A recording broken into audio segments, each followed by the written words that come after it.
Most Avid Reader by Bibi Berki.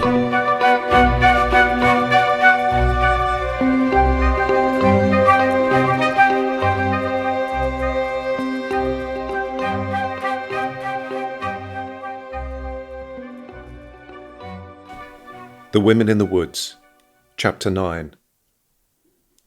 The leader of the Hesiots, the woman now called Elizabeth, might not have spoken any English, but she could make herself understood.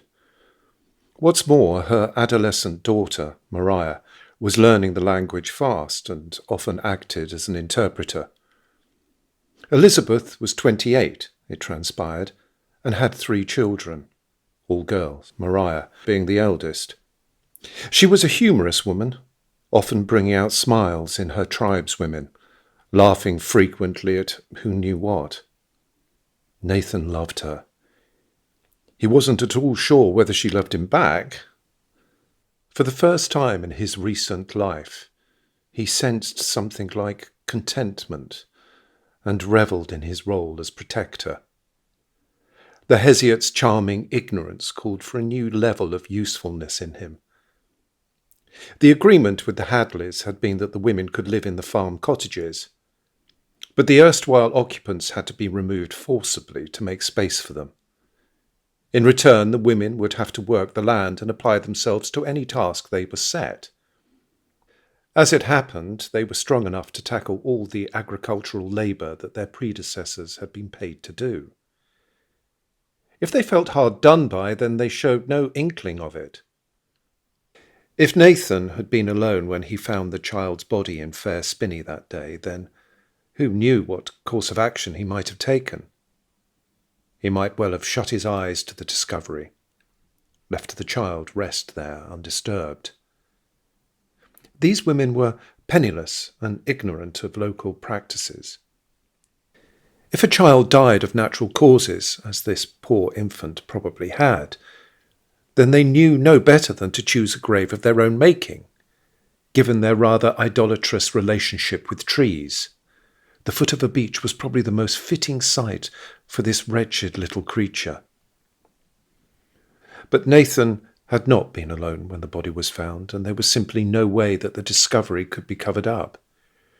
He had no choice but to report the news to his master, John Hadley, who, in turn, spoke to his physician, who happened to be visiting that day, and the physician brought it up that very afternoon with the magistrate.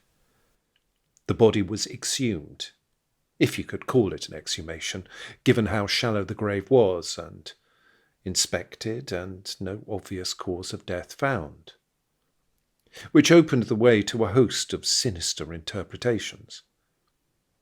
The women were oblivious to the gossip bubbling around them.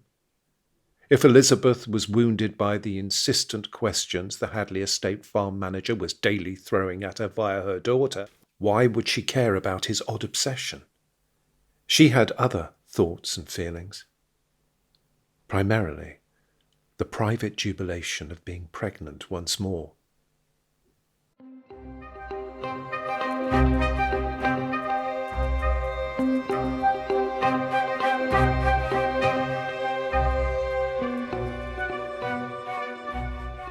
I was in my sitting room with the dogs, reading the paper, the radio on, the washing machine whirring in the kitchen, when a single heavy-handed knock arrived on my front door. I pushed away the dogs and switched off the radio and just listened. Nothing more. Why should I be unnerved by a knock, for goodness sake? I'm not the nervous kind, but it made the hairs stand up on the back of my neck. I was wearing a very strange assemblage of clothing, lounging around stuff, tracksuit bottoms, socks, a jumper, hair tied up. I went and had a quick look out of the little window at the front. I could have died on the spot. It was him, the surly man on the train, the conservationist whose cover I'd supposedly blown. What did he want? And yet I knew why my heart was beating. I was furious at myself for looking so bedraggled, for the house being such a mess, papers everywhere, for not having showered yet, for all sorts of petty things. I opened the door, and he came striding in.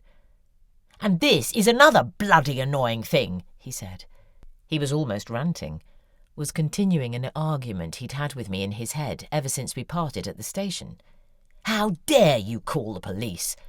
How did you have the temerity to think you were in the right and we were the villains? Didn't you stop to think?" But I noticed that his focus on me was changing, and he was seeing me for the first time. Me properly, not the vilified idea of me. He was looking at a child, vulnerable, her hair in a ponytail, her clothes hanging off her. I was a laughable sight. He softened there and then. My heart was pounding. He was in a state of confusion, and so was I. That's why he was tense, not because of me. I was lost for words. The dogs were cowed and quivering by my feet. All I could manage was, "Do you want a cup of tea? And we'll sort this out. Is there anything I can do? I'm sorry." And I trailed off, casting my eyes apologetically around the room. "You've bloody done enough," he said. He strode over to the sofa and sat down on it. I went and stood before him, helpless, my hands hanging limply by my side, at which he stood up again. I thought I saw tears in his eyes. He got hold of me and kissed me, and I kissed him back, and we were not in our right minds. I'm shivering at the memory of that day. So many moments are forgotten by us as instantly as they happen, but there are times, like this one, that sit behind our vision every day, that are the backgrounds to the rest of our pallid lives. I have loved before, and I've been sexually desperate before, but never the two, so instantly, so terminally. We were together all day, by which I mean joined together. I don't think we left the bed. At one point I got up to close the curtains, but leaving him for even that length of time felt criminally negligent. And all the while, you know, I could swear there were tears in his eyes. That's guilt for you. What did I feel? Alive, I suppose. Monstrous with power. I wanted to consume him, overpower him. I remember wanting to hurt him too, to scratch him, to draw blood so that I could see that side of him too. It's all rather bizarre, human desire, isn't it? It's never enough. It has a volition of its own, and it's a struggle, a fight for something. When sex is no longer a fight, it can't be called desire. It's something else, but not desire. When he left, he took with him my equanimity. I needed him back to balance me. I was out of kilter because what I needed was him, and he wasn't really, officially, there. But he came back, and this time we spoke even less. We went to the bedroom and remained there all day and half the night. I haven't described to you the agony of the time when he wasn't there because I can't. When he wasn't there, my body was reeling with a rancid seasickness. Suddenly I felt so alone, so unnatural. I didn't leave my home for days after that first visit.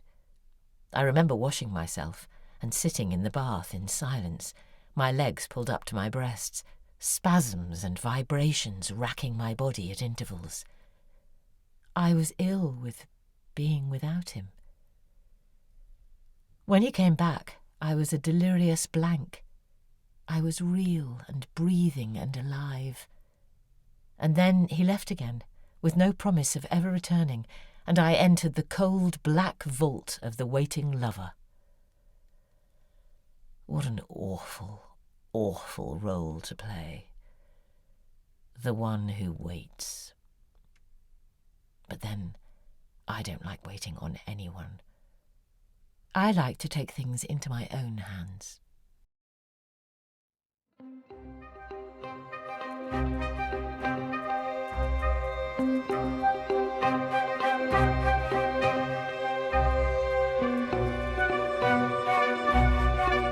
Monica by Georgina Sutton. The male narrator was Mark Lingwood. Your Most Avid Reader was written by Bibi Berki, with sound editing by Mark Lingwood.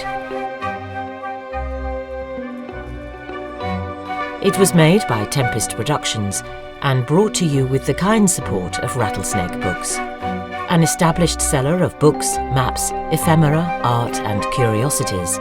Rattlesnake Books can be found on Instagram, Etsy, Abe Books and Biblio.